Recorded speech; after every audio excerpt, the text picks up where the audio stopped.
Bueno, si gustan, vamos dando inicio y si ahí va entrando más gente, entonces en el transcurso de la charla los vamos aceptando. Bueno, espero que hayan disfrutado primero el primer taller, el que ya tuvimos sobre el sistema solar. La idea de hoy, planeé dar este taller de segundo para aclarar algunos puntos que quedaron como en el aire tal vez la vez pasada, y es lo que les mencionaba de cómo sabemos lo que sucede allá afuera en términos, por ejemplo, de la temperatura de las estrellas o la composición de no solo las estrellas, sino de otros cuerpos celestes. Antes de empezar, quisiera recordarles que por favor no saturemos el chat. Si vamos a hacer preguntas sobre el tema, las podemos hacer con mucho gusto, pero tratemos de evitar poner letras o qué sé yo, cosas que puedan saturar la llamada. Al mismo tiempo, recordarles que por favor mantengan el video cerrado, porque eso también puede llegar a entorpecer un poco la transmisión, ¿ok? Entonces, porfa, si me ayudan con eso. Y por último, también recuerden no rayar la pantalla, por favor. Son como cosas que pasaron la vez pasada, entonces prefiero como recordárselas desde ahora. Hoy me va a estar asistiendo Nathan, es el hijo del profe Rashid, que nos acompañó la vez pasada. Entonces, él va a estar de mediador, me va a estar ayudando con las preguntas, a filtrarlas. Igual yo voy a estar pendiente del chat, pero él va a ser como mi asistente, digámoslo así. Entonces, bueno, todavía están entrando personas, ahorita somos 51. Entonces, si gustan, ahora sí podemos ir dando inicio. Bueno, ahí veo que hay como una... ¿Y hay niños de cuarto? Me imagino que sí, la verdad, me imagino que sí. Sí, profe, yo soy de cuarto. Yo soy de la 4-2. Yo de quinto. Ok, bueno, un saludo a todos, un saludo a todos. Ya vamos a iniciar entonces. Ok, traten de prestar bastante atención porque hay una parte donde voy a hacerles una pregunta a ver quién está realmente poniendo atención. Bueno, vamos a ver. Entonces ya saben cómo me llamo. Yo soy Isaías Ceciliano, estudiante de último año de física. Y como les decía, hoy vamos a aprender un poco sobre espectroscopía. ¿Okay? No, nada muy profundo, pero al menos sí vamos a aprender cosas muy interesantes sobre la radiación específicamente.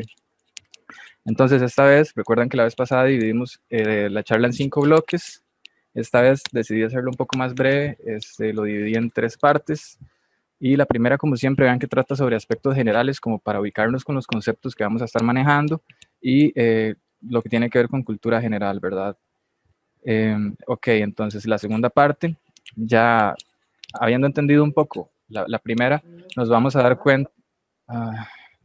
cuenta que necesitamos como aprender unos conceptos sobre ondas que van a ser muy útiles para entender lo demás. Entonces la segunda parte se trata sobre eso, es tal vez un poquito la más densa, la de más cuidado y en la que ocupo que estén más concentrados. Y en la tercera parte ya vamos a ver cómo se aplica todo lo que aprendimos para estudiar las estrellas y estudiar otros objetos lejanos. Entonces vamos a iniciar con esta parte de la espectroscopía, ¿verdad? Aspectos generales. Entonces, el área de estudio trata sobre estudiar cómo interactúa la radiación, no solo la luz, sino la radiación en general. Ahorita vamos a ir aclarando a qué me refiero con radiación. Cómo interactúa con la materia, ¿ok? Entonces, ¿qué pasa si, por ejemplo, yo tengo una muestra de algo, un material desconocido, y lo irradio con luz de algún tipo? ¿Cómo reacciona esa muestra? ¿Ok? Eso es como lo que trata de estudiar. Y vamos a ver que eso precisamente es lo que nos permite conocer la composición de materiales. ¿Ok? Entonces, bueno, ahí les agregué que estudia la interacción de la radiación electromagnética con la materia, ¿verdad? Y lo que les decía de que los análisis espectrales, y ahorita esta palabrita espectral o espectro va a aparecer durante toda la charla y poco a poco van a ir familiarizándose, ¿ok? Entonces, acá abajo les quise incluir una primera imagen que, si se fijan, dice el espectro visible de las líneas de emisión del hidrógeno. Entonces, resulta que los elementos químicos y los compuestos también tienen como una huella digital, como nosotros, ¿verdad? Que tenemos una huella digital que nos distingue de cualquier otra persona. Entonces, por ejemplo, el átomo de hidrógeno tiene un espectro que se ve más o menos así, ¿ok? Vemos que tiene unas líneas de emisión, es decir, que la energía que ese átomo puede liberar está muy especificada, ¿ok? Por estas líneas de colores. Ahorita vamos a aprender bien por qué precisamente esos colores, ¿verdad? El punto es el siguiente, recuerden esto. Si yo estoy analizando, por ejemplo, la luz que viene del sol y me encuentro con este patrón, pues entonces ya yo voy a saber que en el Sol hay hidrógeno, aunque esté muy lejos y aunque yo no pueda ir ahí. Y lo mismo aplica, por ejemplo, para otras estrellas aún más lejanas o galaxias. Entonces, Días. sí, Para por acá. saludar a todos y despedirme. Ok, acá tenemos al profe Rashid. Hola jóvenes, mucho gusto. Soy Rashid Herrera, un profesor de física y uno de los encargados de estos talleres también. Isaías es un alumno de física de la UCR, está en su último año ya de carrera y estos talleres son parte de su trabajo. Él, bueno, al final de la charla también hablará de lo que él está haciendo relacionado con esto y relacionado con el COVID. Tendrán una gran oportunidad de aprendizaje. Así es que yo me tengo que retirar porque estoy en otro taller también en este momento. Nada más aproveché un espacio ya para venir para acá y me salgo para allá. Pero recordarles que espero que disfruten mucho este taller. Que tengan linda tarde. Nos vemos. Bueno, muchas gracias al profesor por sacar el rato para venir a saludar. Y sí, de hecho, él tocó un punto que es bueno que me recuerden, si a mí se me olvida, que lo que mencionó de la parte que estoy trabajando relacionada con esto. Y para mencionarles por encima, nada más, es un artículo pequeño para un curso, de hecho, que la idea es aplicar esto que vamos a aprender hoy de espectroscopía para ver la factibilidad de una nueva prueba para coronavirus que sea menos invasiva, ¿ok? La idea es ver de qué compuestos está hecho básicamente, luego ver qué tipos de luz se puede usar o sea, para detectarlo y ver si, por ejemplo, en el país se puede llegar a desarrollar una técnica que sea menos invasiva y más eficiente. Pero bueno, ya van a ir entendiendo eso poco a poco. Entonces, como les decía, aquí tenemos el primer ejemplo que sería las líneas de emisión del hidrógeno, ¿verdad? Que son como las huellas digitales para el hidrógeno. Y bueno, la espectroscopía no solo se aplica en cuestiones astronómicas, ¿verdad? De hecho, también es muy importante en geología. Los geólogos toman muestras de minerales que en un principio tal vez no saben su composición, pero con muchos instrumentos que son bastante sofisticados o sea, es bien complejo el proceso, pueden llegar a llevar a cabo estos análisis que les cuento, estos análisis espectrales y darse cuenta la composición de esas muestras, ¿verdad? También, por ejemplo, los rayos X se basan en principios de espectroscopía. Básicamente lo que hacemos es bueno, para que tengan una idea general, cualquier experimento que use esto se conforma de 3 etapas. Entonces, la primera etapa es la fuente, que es la que se encarga de irradiar luz o rayos X o la radiación que estemos utilizando. La segunda parte sería la muestra, que en el caso de un geólogo sería, por ejemplo, algún mineral que esté estudiando, eh, o, por ejemplo, un paciente que va a hacerse una radiografía.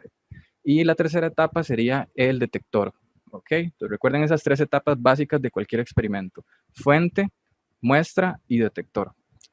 Entonces, cuando vamos a hacernos, por ejemplo, una radiografía, lo que hacen es que hacen incidir rayos X en la parte que les interesa estudiar y lo que va a pasar es que dependiendo la densidad por ejemplo, de la piel o de la sangre o de las venas, entonces esa radiación no va a poder interactuar debido al tamaño, que ahorita les voy a explicar el tamañito de cada tipo de onda que usamos. Entonces, la densidad de los huesos, como es mayor, ahí sí va a ser más difícil que la radiación atraviese ese material.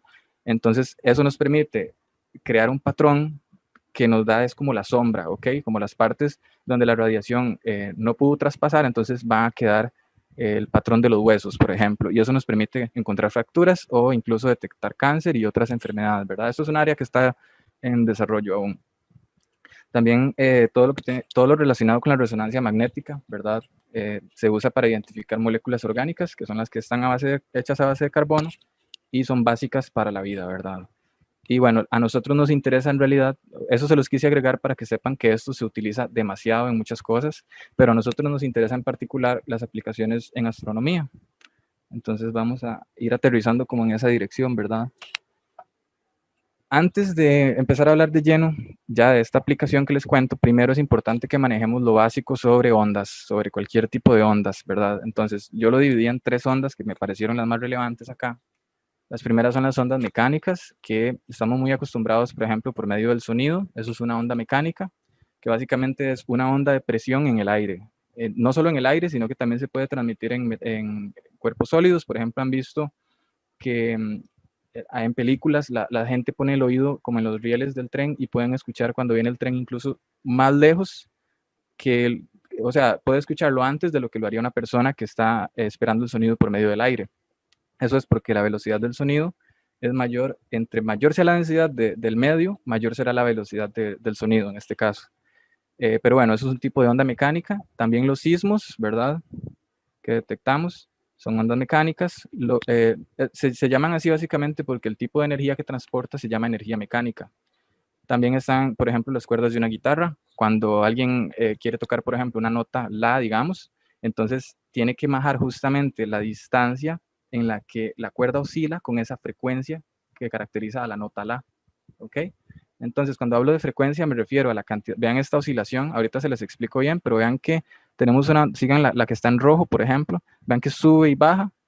Entonces, la frecuencia lo que mide es cuántas veces por segundo hace una oscilación de esa nuestra onda. Entonces, las notas musicales, por ejemplo, se tienen asignada una frecuencia específica.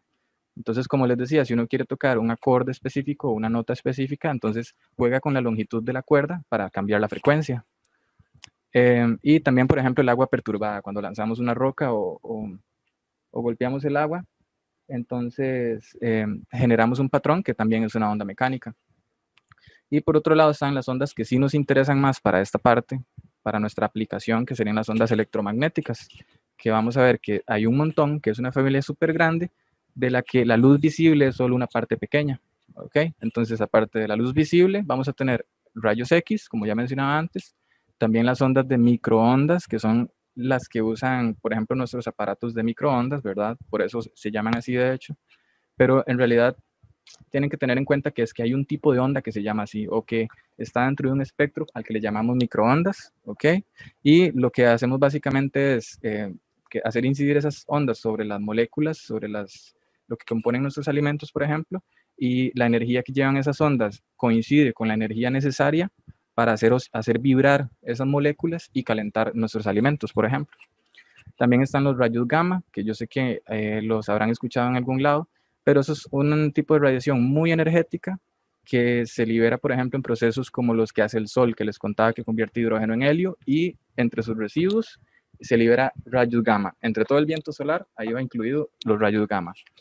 Y por último, quise incluir las ondas de radio, que, bueno, son las que usamos para sintonizar las emisoras, ¿verdad? Entonces, cuando ustedes cambian de emisora, básicamente lo que hacen es jugar con el tamaño de un aparatito, que es el receptor de la onda, digamos, y dependiendo de ese tamaño, entonces él va a recibir cierto tipo de onda muy específico, ¿ok? Entonces, así podemos cambiar de una emisora a la otra. Todas estas ondas, la única diferencia que tienen es el tamaño que ellas tienen. Y vamos a ver que si cambian en tamaño, también cambian en frecuencia. Bueno, por ahí preguntan que qué significa gamma. Voy a tratar de llevar las preguntas lo más actualizadas posibles mientras no sean demasiadas, para ir ahí al día. Entonces, gamma es, bueno, ese nombre está tomado del alfabeto griego, ¿ok? Entonces, en el alfabeto griego empezamos con alfa, beta, gamma, y luego sigue un montón ahí, pero a nosotros tal vez nos interesan esas tres. Entonces, gamma es como un nombre que se le dio porque en la manera que iban descubriéndolos, ¿verdad? O sea, decidieron ponerle ese nombre por nada en particular, que es como cuando uno dice, por ejemplo, hay una estrella que se llama Alpha Centauri. Entonces ese alfa, bueno, tiene que ver con que es la primera estrella, la más cercana. Entonces gamma yo lo relacionaría con que tal vez fue el tercer tipo de radiación de ese tipo que encontraron. Okay, no significa nada extraño, simplemente es como una letra griega que decidieron usar para ponerle el nombre. Y bueno, ahora sí, para explicarles un poco sobre esta animación de la onda electromagnética, vean que hay dos oscilaciones, una en rojo y otra en azul. Entonces, una onda electromagnética está constituida por un campo eléctrico que está oscilando y un campo magnético que también está oscilando, pero en una dirección diferente. Vean que el campo eléctrico en rojo oscila de abajo hacia arriba. En cambio, el campo magnético oscila de adentro hacia afuera. ¿Ven? Es una dirección que tiene 90 grados entre ellos.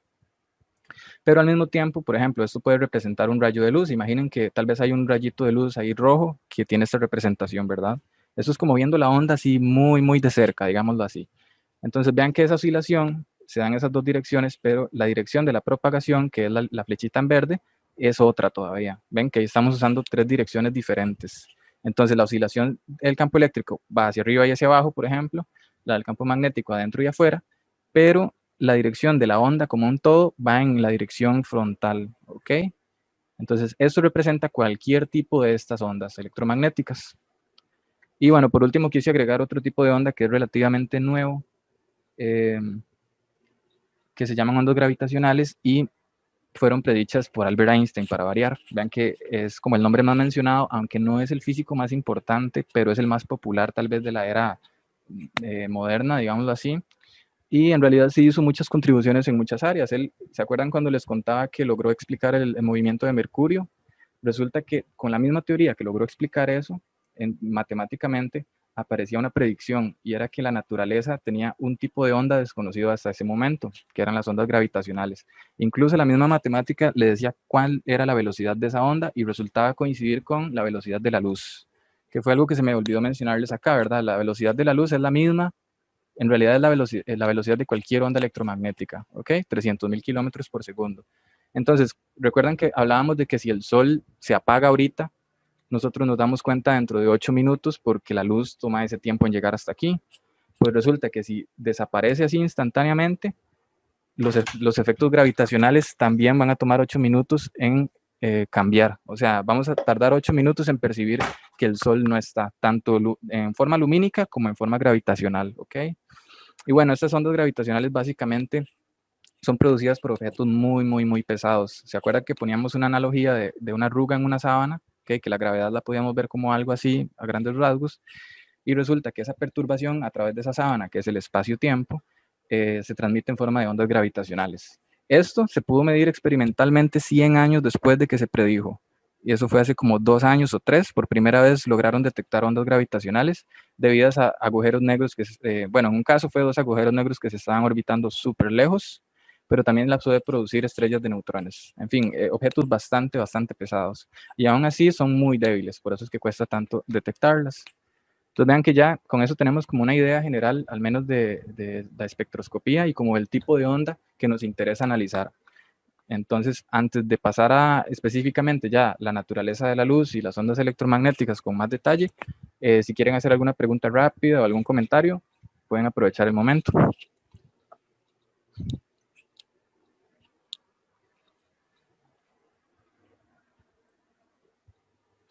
Todo bien, no hay preguntas. Sí, solamente para recordar, ¿qué era una estrella de neutrones?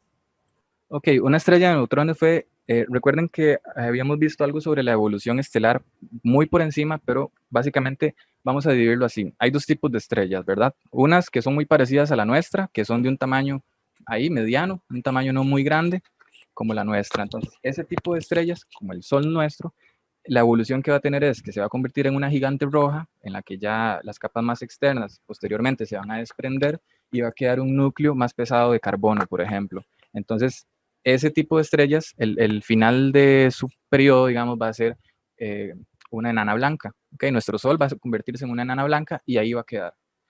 Hay otro tipo de estrellas que son mucho más masivas, que la evolución es un poco distinta, porque ellas empiezan igual quemando hidrógeno y quemando esto cada vez en elementos más pesados, pero llega el punto en el que en forma de radiación desprenden todas las partículas que tenían y lo que queda son un montón de neutrones. Recuerden que los neutrones están en el núcleo del átomo.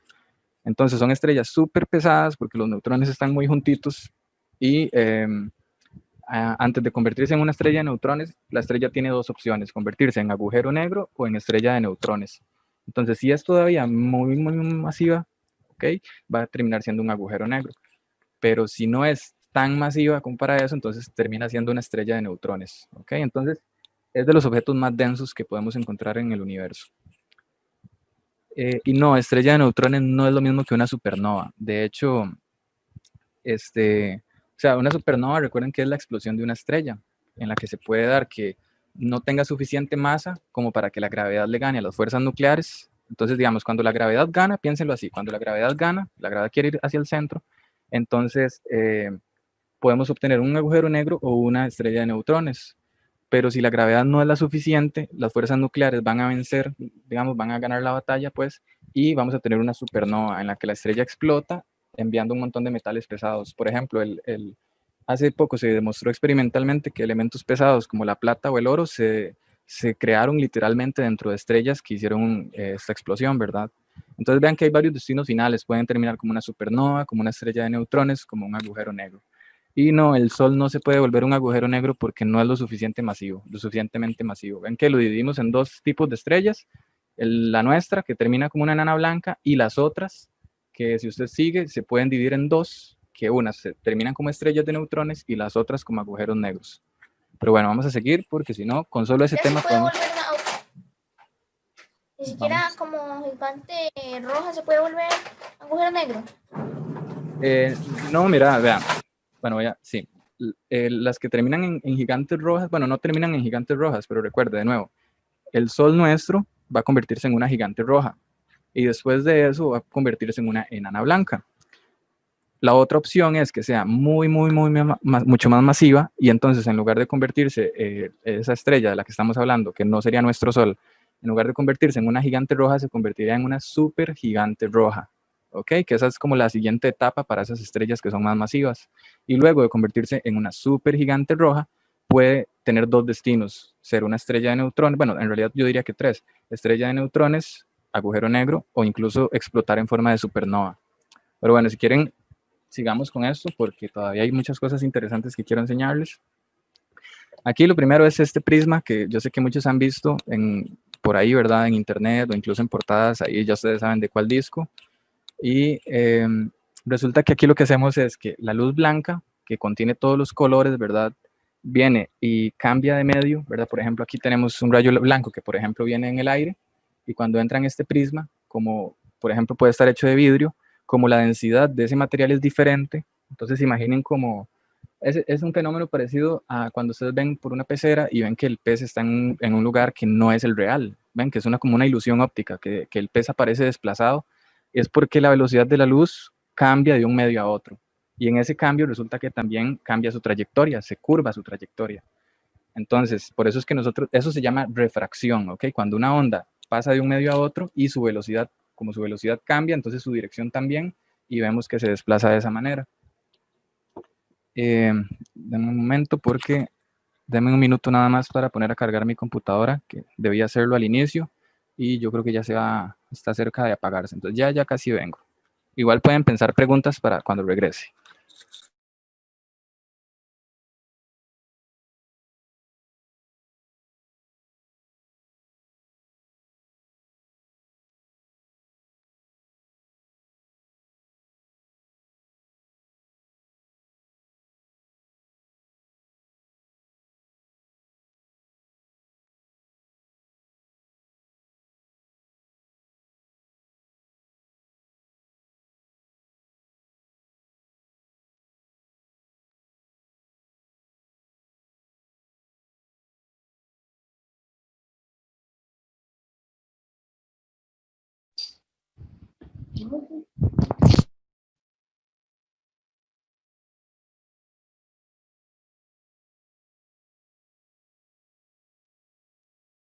Profe, tiene el micrófono apagado. Sí, gracias. Bueno, como les decía, vean, acá lo que podemos ver es algo parecido a lo que pasa en el atardecer. Cuando el sol se está ocultando, entonces el ángulo en el que entra la luz blanca que el sol envía a la Tierra, nosotros la detectamos como rojo porque el ángulo ya es muy bajito, entonces solo nos permite ver esta primera longitud de onda acá, la roja, la que sale a un ángulo menor, ¿ven? Entonces por eso es que los atardeceres los vemos como de ese color. Y en las mañanas, si no me equivoco, se ven colores sí, como azulados, como violeta y de ese tipo, porque más bien el sol está subiendo, entonces podemos ver esta parte de primero. ¿Ok? Entonces esos colores son por la atmósfera. La atmósfera viene la luz del espacio estelar, digamos, y cuando entra en la atmósfera se da este proceso de que se separan los colores. Eso también explica, por ejemplo, los arcoíris, pero es un proceso que se da en las moléculas de agua. Y en fin, un montón de cosas se pueden explicar a partir de acá. Entonces, aquí a la derecha les quise incluir los colores, vean. Nosotros tenemos asignados, a esto le llamamos longitud de onda, que es el tamañito que hay aquí en estas ondas, ¿verdad? Entonces, son tamaños muy pequeños, ¿ok? Imagínense que un nanómetro, para que lo visualicen, es como agarrar un metro. Vean que si ustedes dividen el metro en 100 partes, tienen centímetros. Cada uno de esos es un centímetro. Si lo dividen en 1000 partes, entonces tienen un milímetro, ¿verdad? Ahora imagínense que agarran un metro y lo parten en 1.000.000 de partes, ¿ok? Eso todavía no sería suficiente. Hay que agarrar un metro y partirlo en 1.000.000.000 de partes. Y cada una de esas partes se llama nanómetro, ¿ok? Entonces, vean que el color rojo está entre 618 y 780 más o menos. Entonces, los láseres que usamos nosotros para alumbrar a veces tienen estas especificaciones. Por ejemplo, un láser de color rojo con una longitud de onda de 650, por decirles algo. Entonces, eso nos va a dar un tono de rojo muy específico. Y así con cada color. Aquí vienen. Entonces, vean qué interesante. Vean que las longitudes de onda del color rojo son más estiradas que el resto, ¿ok? Y después empiezan a ser más pequeñas hasta que llegan acá al violeta. Vean que en la animación eso también se puede ver, ¿ok? Y otra cosa es que entre más grande es la longitud de onda, más pequeñita es la frecuencia, ¿ok? Y entre más, y lo contrario, entre más pequeñita es la onda, entonces se está haciendo más oscilaciones por unidad de tiempo, ¿ok? Entonces, entre más pequeñita se vea la onda acá, mayor frecuencia tiene. Y ya vamos a ver que entre mayor frecuencia tienen, también están transportando más energía. Entonces, las ondas que se vean más pequeñitas, como más comprimidas, son más energéticas que las que están más estiradas. Y aquí, bueno, aquí quise como aclararles bien como todas esas ondas que les mencionaba ahorita, que estamos un poco acostumbrados a usar algunas, por ejemplo, las ondas de radio, y vean la longitud de onda de ese tipo de radiación, ¿verdad? Vean que son de kilómetros incluso. Luego tenemos los microondas, que son los que ya les expliqué dónde los usamos.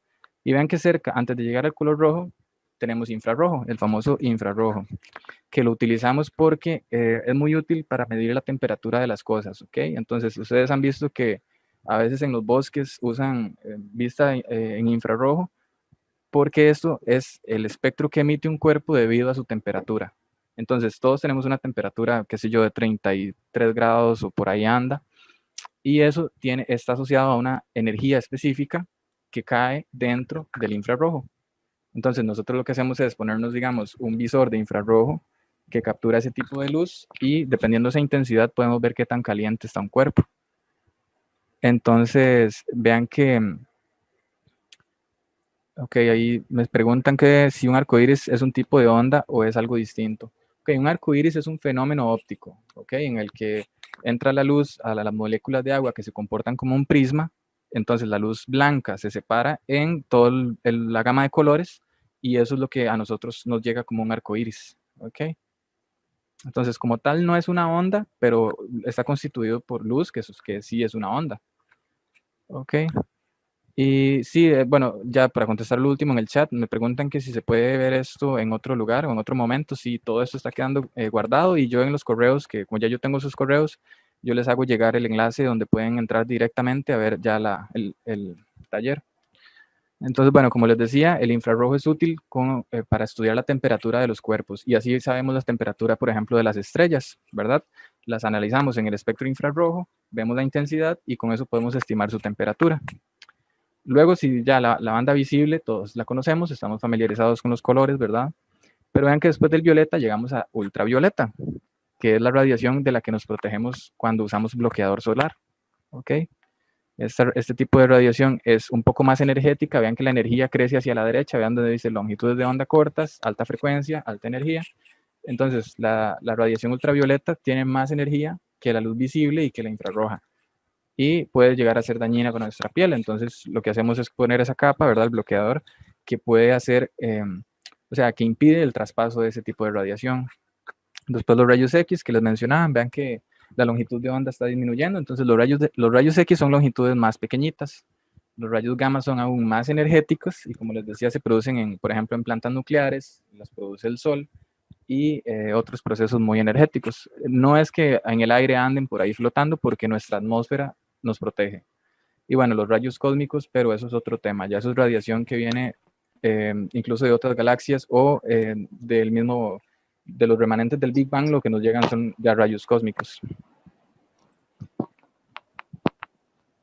Y bueno, para seguir entonces, aquí lo que les quise incluir es precisamente algo sobre lo que me preguntaban ahora, de que qué era esto de gamma. Entonces vean que aquí incluir las tres. Si ven la imagen, antes de leer lo que agregué ahí, ¿alguien tiene el micrófono activado? Nada más voy a mutearlo acá.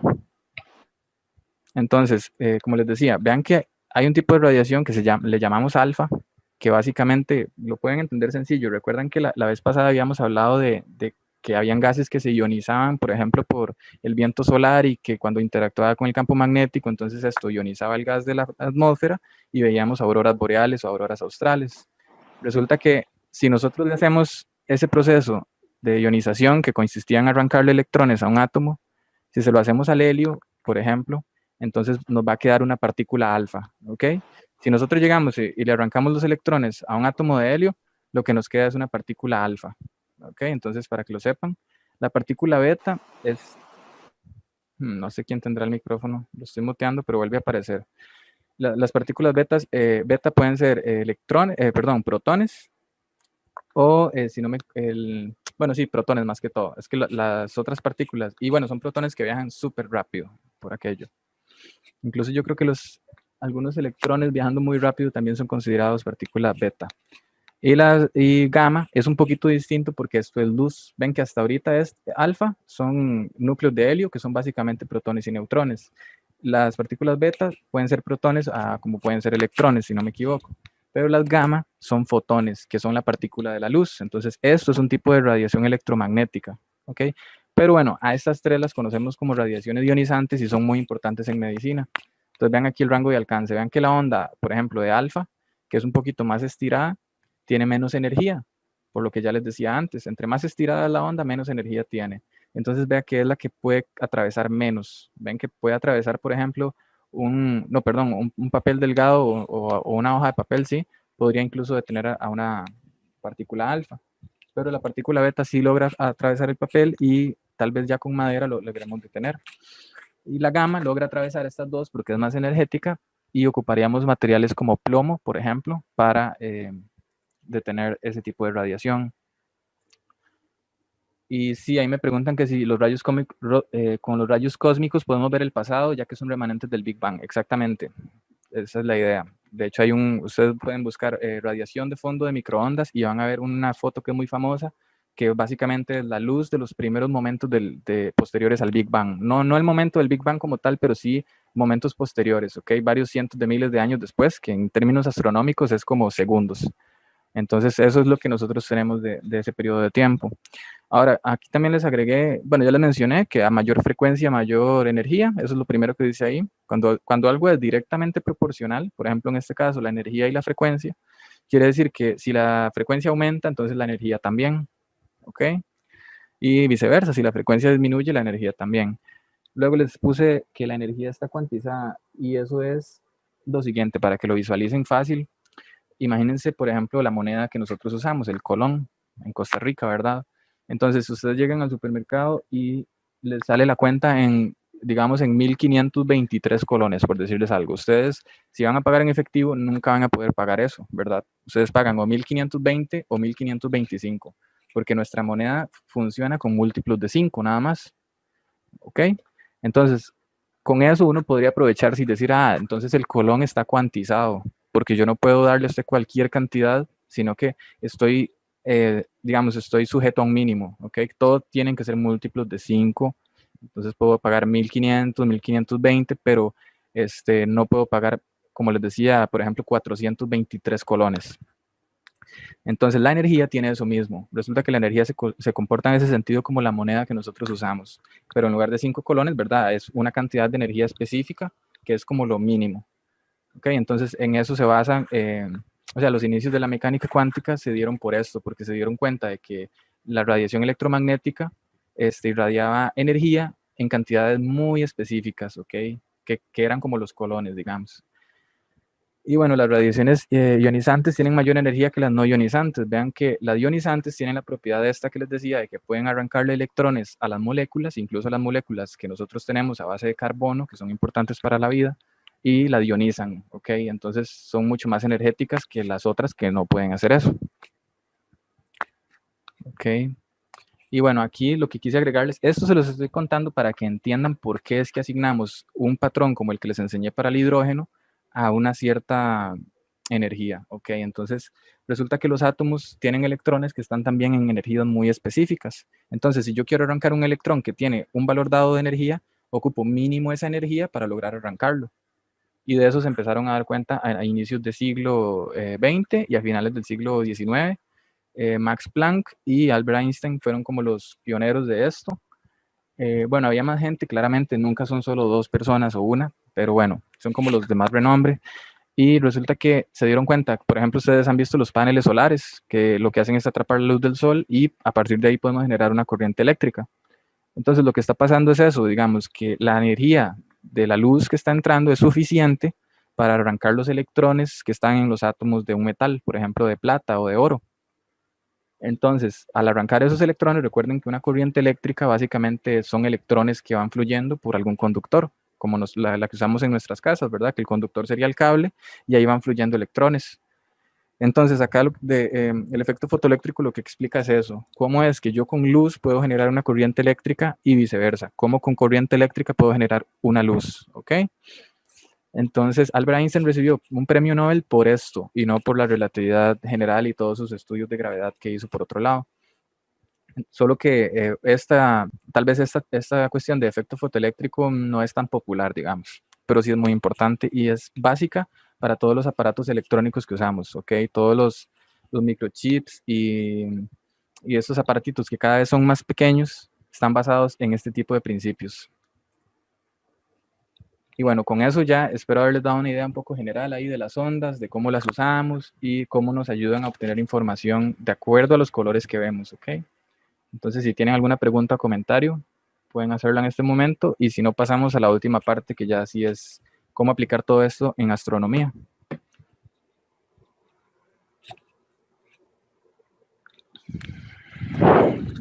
¿Nadie?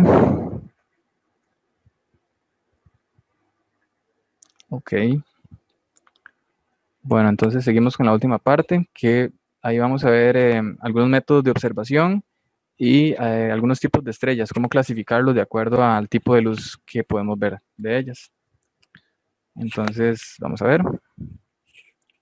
Aquí, antes de empezar esta parte, quise incluirles algunas otras huellas dactilares de las que les decía.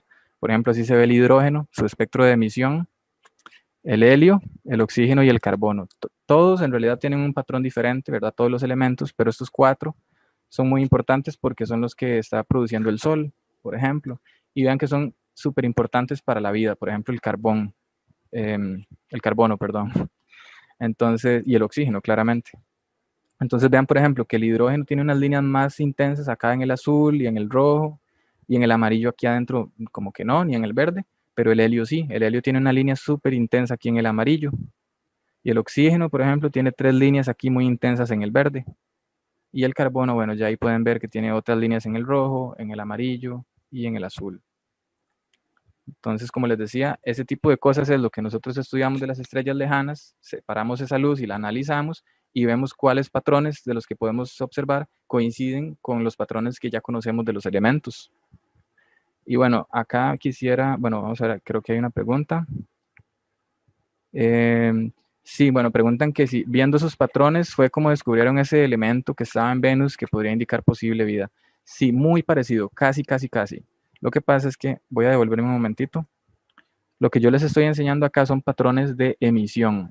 Lo que quiere decir es que, por ejemplo, el Sol está irradiando, está saliendo energía del Sol y llega a nuestros ojos.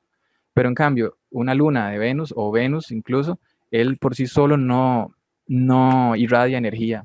Él más bien tiene un espectro de absorción. Entonces lo que hacemos es analizar la luz del Sol que interactúa con la atmósfera de Venus, en ese caso, de la luna de Venus. No, Venus no tiene lunas, de Júpiter, por ejemplo. Y nosotros vemos como en lugar de líneas súper intensas, lo que vemos son líneas oscuras. Entonces, si usted está analizando un espectro de absorción, lo que van a aparecer acá son líneas oscuras. Entonces, ok, si hace falta esta línea y esta línea, entonces estamos hablando de hidrógeno. Sí, creo que alguien me está tratando de hablar. O no, ahí escuché como que dijeron profe, pero bueno, no.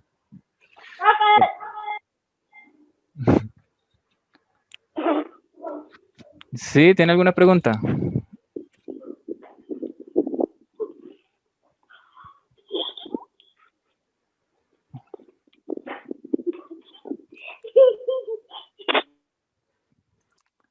Ok, bueno, vamos a seguir entonces. Aquí lo que quise hacer fue compartirles un video muy interesante para explicarle la parte de instrumentos, como qué instrumentos estamos utilizando para hacer todo esto que suena tan bonito, pero cómo lo llevamos a la práctica. Entonces, en lugar de buscar un montón de imágenes y de animaciones, preferí compartirles este video que lo explica bastante bien. El detalle es que está en inglés, pero tiene subtítulos, entonces pueden ir siguiendo lo que dice si no pueden entender el idioma. Y bueno, espero que lo disfruten, es corto, dura como 4 minutos y al final vamos a hacer un comentario o vamos a ver si tienen preguntas o comentarios al respecto. Entonces vamos a empezar.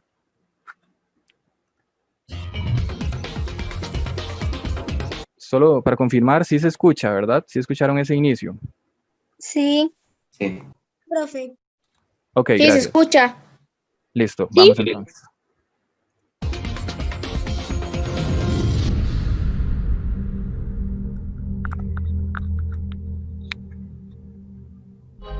The Hubble Space Telescope orbits approximately 570 kilometers above the Earth, where it observes the universe free from the obstruction of our atmosphere.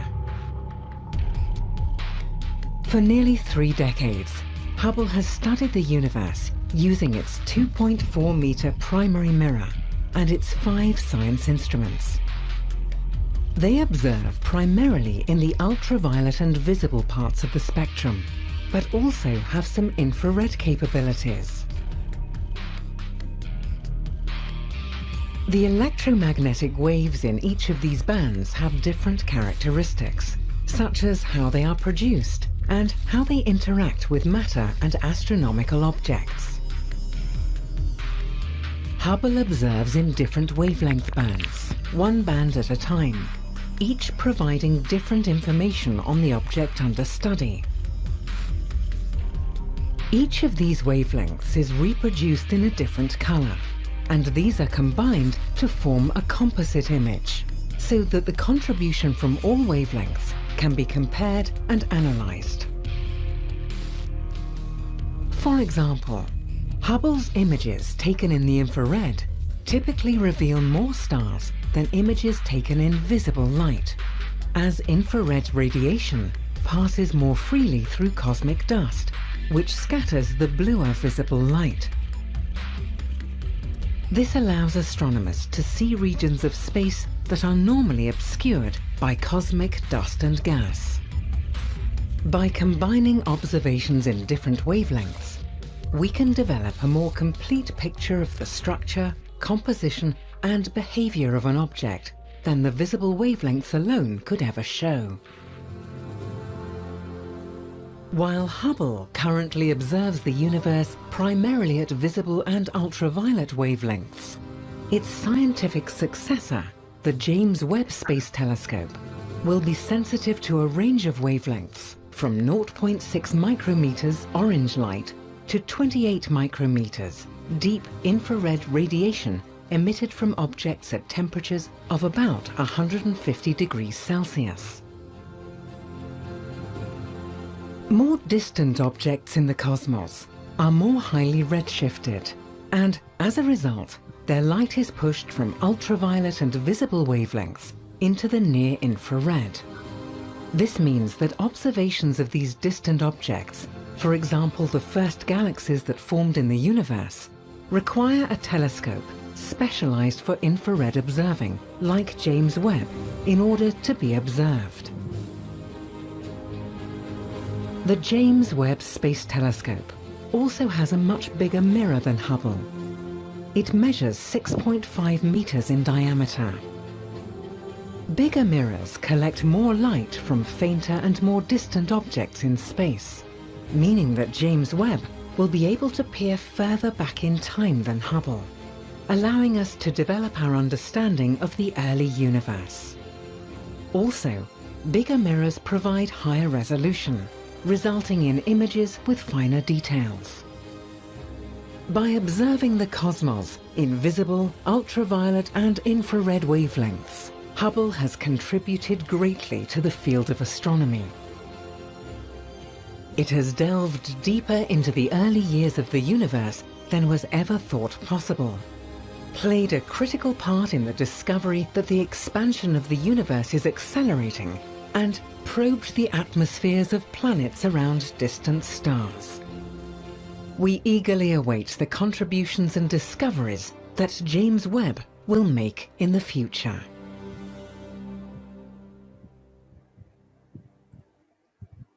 Bueno, listo. ¿Alguien quiere comentar algo o preguntar algo de lo que vio?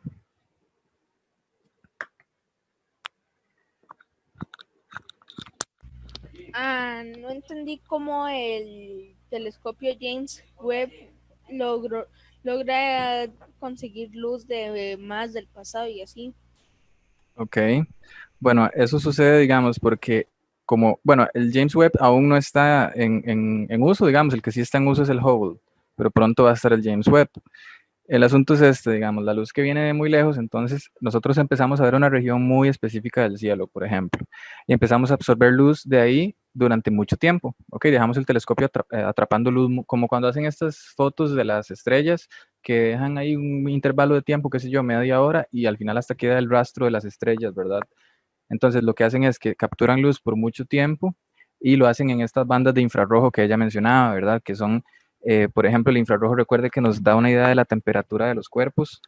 Entonces, entre más lejos está el cuerpo, más tiempo le toma a la luz llegar y de esa manera es como estamos viendo hacia el pasado, digamos. Entre más profundo, entre más capacidad tenga el telescopio, más lejos puede ver. Y entre más lejos puede ver, entonces quiere decir que estamos viendo luz que tiene muchísimo tiempo de que salió de su fuente. ¿Ok? Entonces, entre más lejos vemos, recuerde eso, más hacia el pasado estamos viendo en realidad, porque a la luz le ha tomado muchísimo tiempo llegar hasta nosotros acá. ¿Alguien más? Ese es el mismo principio por el cual nos estábamos conversando, que nos daríamos cuenta si el sol se apagara 8 minutos después, nos daríamos cuenta porque es lo que toma la luz viajar hasta la Tierra. Exactamente, eso es, exactamente. Solo que aquí estamos hablando ya de verdad de miles de millones de años, por ejemplo, Sí, sí. pero es la misma idea, sí, muy bien.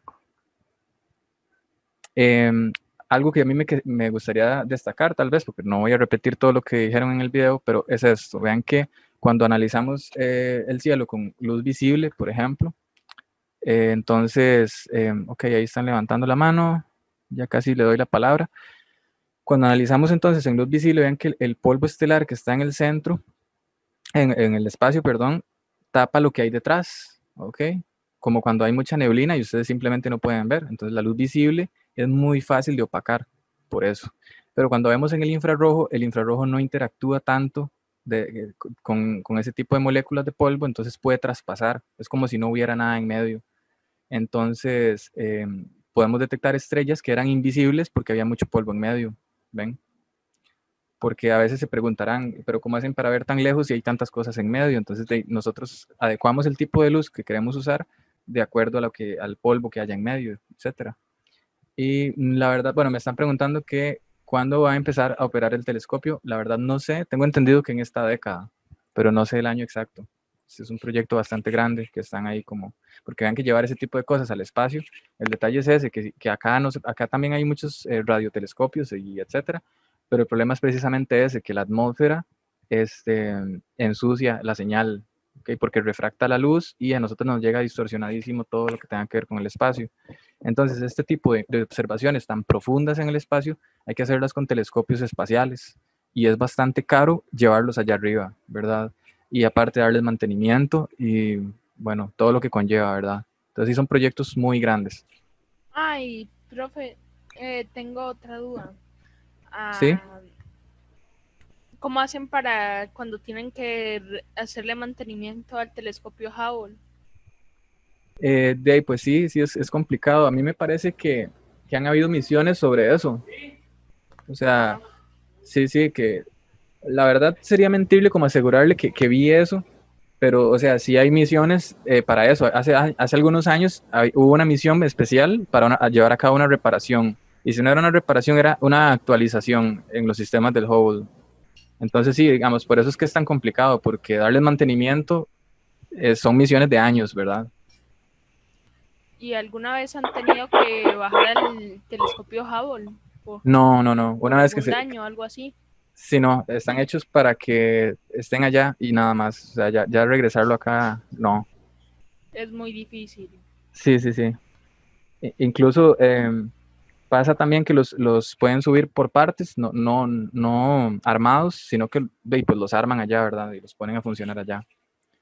Y otra cosa que les iba a mencionar, vean que ahí mencionaron algo sobre la expansión del universo. Eso ahorita lo vamos a ver. Creo que en la siguiente. Aquí es donde quería preguntarles algo. No se pongan a ver mucho los gráficos de arriba. Ahorita se los voy a explicar. Pero antes de eso, quiero que me respondan esto. Es como un tipo de encuesta, digamos. ¿Cuál de estas 3 estrellas creen que está más caliente? La azul. Ok, azul. ¿Quién El más? rojo. El rojo. El rojo. La amarilla. Azul. Azul. Azul. Azul. Ok. Están bastante repartidos los votos. Azul. Azul dicen por ahí. Ok. Rojo. Rojo. Está bien. Vamos a ver si hay alguien más en el chat. Amarilla dicen por ahí. Ok. Bueno, les digo ya. Vamos a ver si alguien más contestó. Azul, dice Rigoberto. Los que dijeron azul, por ejemplo, Rigoberto, que es el que veo. Las azules son las más calientes, dice Leonela Quesada. Y Shirley también. Bueno, hay varias gente que está diciendo que el azul. ¿Alguno que se anime a explicarnos por qué el azul es más caliente? ¿Puedo decirlo? Sí, claro. Porque hay combustión completa. Ok, pero, o sea, ¿cómo sabemos eso a partir del color, digamos? Yo le pongo algo a usted que es azul y algo que es rojo y le pregunto, ¿con solo basarse en el color? Profe, ¿Sí? yo creo que todos creen que es la roja porque se ve roja. Sí, yo creo lo mismo. Ok, si quieren entonces les digo cuál sería mi explicación. Como que es por la Es- temperatura del color, porque digamos, yo en mi casa hay una cocina de gas y al principio el fuego cuando se enciende se va azul la base y supongo que ahí es donde está más caliente. Ok, está muy bien ese comentario, me gustó bastante, está muy bien. Es por la frecuencia, ¿no? Ajá, ok, ve, ya ahí vamos tocando el punto, exactamente. De hecho, sí, por ahí va. Digamos, si ustedes se fijan, ahora sí, pueden ver el gráfico que está arriba también, correspondiente. Vean que lo que nos da este gráfico, vamos a ver qué es. Vean, en el eje horizontal, lo que estamos viendo es la longitud de onda. Creo que alguien quedó con el micrófono encendido. Ahí está. Ok, lo que estamos viendo acá en blanco es esta cosa de acá, es el espectro de esa estrella. Es lo que ella está emitiendo. Entonces, acá está la longitud de onda y aquí está la intensidad. Entonces, eso lo que nos dice es con qué intensidad está emitiendo en esos colores que estamos viendo por ahí. Y vean que el pico de intensidad que está como por acá coincide con los colores anaranjados o rojos, ¿verdad? Más rojizos. Y vean la temperatura. Resulta que, ¿se acuerdan cuando hablábamos, espérense para ver cuál ley de la física? Hay, por ejemplo, la segunda ley de Newton, o hay leyes de la física, ¿verdad? Que se usan de acuerdo a lo que uno esté estudiando. Hay una ley que se llama la ley de Stefan, que lo que relaciona es la luz que emite un cuerpo debido a su temperatura. Entonces, es una formulita que usted dice, bueno, si estoy viendo color verde y le estoy asignando ese verde a la temperatura que está emitiendo, entonces quiere decir que la temperatura es esta. ¿Ok? Eso es un cálculo que uno puede hacer ahí en 2 líneas. Entonces, bueno, eso sí uno conoce bien este espectro de emisión. El asunto es que para este tipo de longitud de onda, que es como rojito, anaranjado, vean la temperatura, 2500 Kelvin aproximadamente. Que recuerden que como son temperaturas tan altas, nos da igual, casi que podemos manejarlo como centígrados. Y la diferencia es restarle 273, pero no vamos a hacer eso, no nos vamos a complicar y vamos a decir, bueno, esos son como 2500, 2300 Kelvin y ese tipo de estrellas emiten en estas longitudes de onda. ¿Okay? Por eso las vemos de ese color. Entonces eso nos da una idea de la etapa en la que está la estrella y de la caracterización, digamos, del tipo de estrella que es. ¿Ok? Entonces con solo eso podemos saber si esa energía es suficiente para, por ejemplo, quemar hidrógeno en helio o quemar otros elementos en carbono. En medio, vean que el pico de intensidad está más o menos en el centro del espectro visible. Entonces ese tipo de estrella se tiende a ver como más amarilla. Y vean que el Sol nuestro, digamos nuestra estrella, está en este tipo. Y vean la temperatura. ¿Se acuerdan que yo les había dicho que la temperatura en la superficie del Sol era como 5500 grados centígrados más o menos, que son como 5800 Kelvin? Entonces ese tipo de estrella se ve de este color porque está a esa temperatura, ¿verdad? La superficie. Y eso nos da una idea también, como les digo, de la energía, entonces de los elementos que con esa energía se podrían estar convirtiendo en otros. Ven, hay un montón de información así. Déjenme para ver un par de preguntas para no adelantarme mucho. Dice, profe, ¿cómo uno sabe que una es más caliente que la otra sin la gráfica y solo el color? Ok, muy buena pregunta. Y ya esa respuesta la dimos, pero vamos vale la pena que quede bien claro. Es una muy buena pregunta. O sea, sin ver esa curva, ¿cómo hacemos para saber bien cuál es la más caliente? Entonces vean esto. Recuerdan que yo les decía que entre mayor es la frecuencia de la onda, o sea, entre más pequeñita se ve, más energía tiene. Entonces vean el espectro acá, ¿cuáles ondas son más pequeñitas? Las que son como moradas, azules. Entonces quiere decir que ese tipo de colores está asociado a energías más altas, a temperaturas más altas. Y más bien estos colores como rojizos ya son energías más bajas en comparación con estas otras, ¿verdad? Entonces, sin necesidad de ver el gráfico, que muy bien ese detalle que me comentaron ahí, sin necesidad de ver el gráfico, yo viendo el color digo, pues si yo veo algo que está encendido y está en rojo, y veo algo que está encendido y está azul, y me dicen, escoja uno de los dos para agarrarlo, entonces yo escogería, bueno, no escogería ninguno, pero si tuviera que hacerlo, elegiría el más frío, el rojo, digamos. Entonces, ven, eso es engañoso, porque uno tiende a pensar que en realidad está más caliente entre más rojo se ve, pero no es así, ¿verdad? Esperen para ver si había otra pregunta relacionada. Dice, entonces, cuando el pico de emisión, digamos, está cercano al morado azul, son temperaturas superiores, y cuando se encuentra cerca de naranja rojas, son menores. Exactamente, eso es muy bien, Leonela. Y eso quiere decir que el sol en realidad es amarillo. Pues no exactamente. Vean que este pico de emisión quedó como en el centro en realidad, y el sol como tal se supone que es blanco, digamos que él está irradiando luz blanca. Lo que pasa es que cuando esa luz interactúa con la atmósfera, se refracta, se separa un toque y a nosotros nos llega como luz amarilla. Entonces, eso es raro porque nuestra estrella se clasifica como una enana amarilla, pero en realidad es blanca. Eso de enana amarilla es porque cuando la luz pasa por la atmósfera se refracta y la terminamos viendo amarilla. Pero bueno, el punto que quería ilustrarles, vean que esto no necesariamente es el sol tampoco, ¿verdad? Es aproximadamente estrellas que están a esta temperatura y tienden a dar colores como más claros, más buscando hacia el amarillo. Entonces, ok. Y otra cosa, vean esta última estrella que está súper caliente, a 18.000 Kelvin. Vean el pico de emisión donde está. Vean que ni siquiera cae dentro del espectro visible, ¿ok? Vean, el espectro visible está por acá y el pico cae mucho más atrás. Entonces, si nosotros quisiéramos estudiar ese tipo de estrellas, tenemos que usar radiación ultravioleta, que es la que está más allá del espectro moradito. ¿Ves? Si hay una estrella, por ejemplo, la primera acá, más fría, entonces hay que estudiarla con luz infrarroja porque el pico queda más o menos donde el espectro termina en la luz roja, digámoslo así. Entonces, ven, esta se termina viendo azul porque ese es el extremo, digamos, o colores violeta o así, pero en realidad está emitiendo en longitudes de onda que están muy desplazadas hacia el ultravioleta. Ven, con eso es que podemos determinar la temperatura de objetos que están tan lejos. Vamos a ver, tenemos estrellas de colores distintos con temperaturas distintas. Sí, básicamente. Claro, yo no esperaría encontrar una estrella verde. Bueno, no sé, no le digo que no, pero depende del filtro que estemos usando para analizar la luz. Sí, solo hay esos tres colores o hay estrellas verdes también. Bueno, justamente lo que estaba diciendo. O sea, depende mucho del filtro que estemos usando, ¿verdad?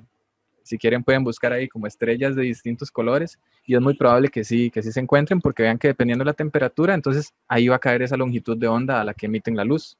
Y recuerdan que yo les había dicho la vez pasada que en el taller de espectroscopía íbamos a entender los fuegos artificiales, que yo les contaba que si uno quiere ver rojo, o sea, porque se ve rojo, amarillo o verde, y es por algo muy similar, ¿verdad? Porque la energía a la que se quema, por ejemplo, es que no me sé los elementos, pero sí lo hay, por ejemplo, el magnesio, tengo entendido que se usa en elementos como magnesio en los fuegos artificiales, pero es dependiendo del color, y no me acuerdo esa asociación de cuál átomo con cuál color, pero digamos, si ustedes quieren color rojo, entonces buscan cuáles elementos se queman a la temperatura que coincide con la energía asociada al color rojo, aunque sonó un poco enredado, lo voy a resumir. Si ustedes quieren color rojo, entonces buscan cuál elemento se quema en ese color. ¿Ok? ¿Está bien?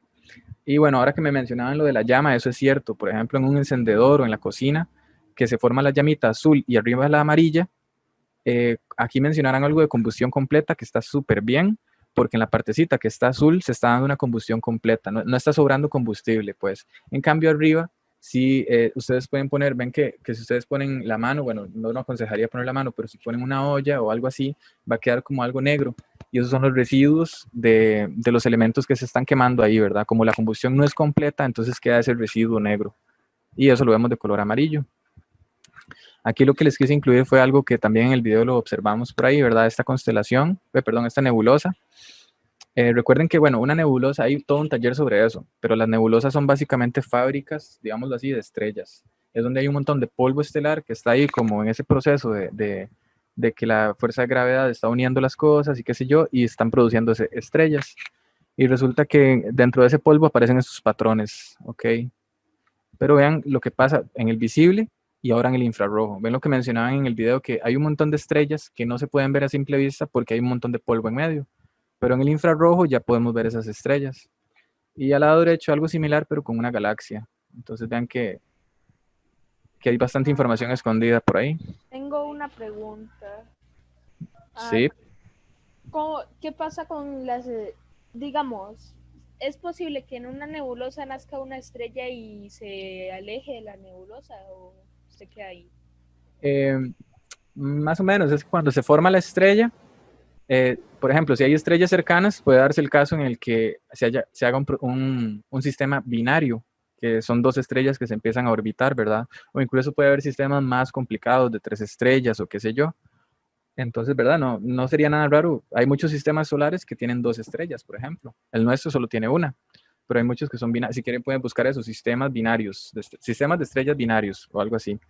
Y recuerden también que acá todo se ve muy cerca, pero a la hora de la hora todo acá está súper lejos, digamos. Cada puntito que vemos ahí en realidad está súper lejos de los demás, hasta el punto que perfectamente puede haber sistemas solares por ahí muy jóvenes, ¿verdad? O en etapa de formación, como le pasó al de nosotros.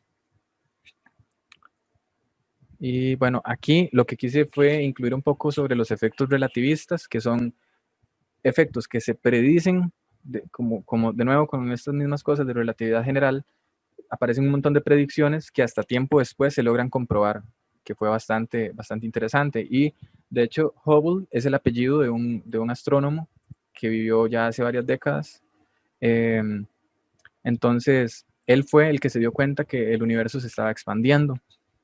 Años después nos dimos cuenta que no solo se estaba expandiendo, sino que esa expansión estaba dándose cada vez más rápido.